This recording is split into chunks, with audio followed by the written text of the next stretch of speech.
तो दोस्तों, इस तरह की फ़ोटो आजकल इंस्टाग्राम पर बहुत तेज़ी से वायरल हो रही है।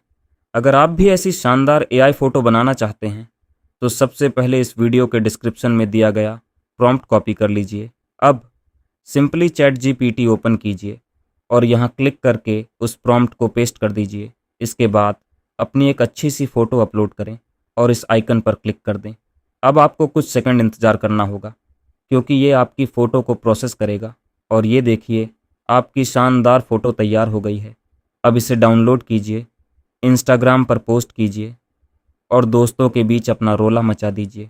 और हाँ, अपने उस दोस्त को भी ये वीडियो ज़रूर शेयर कर देना, जो हमेशा इस तरह की फ़ोटो अपलोड करता रहता है। अगर आपको ये वीडियो पसंद आई हो, तो वीडियो को लाइक करें, चैनल को सब्सक्राइब करें और कमेंट में अपना नाम ज़रूर लिखें। मैं आपके कमेंट का रिप्लाई ज़रूर दूंगा। ठीक है दोस्तों, मिलते हैं अगली वीडियो में।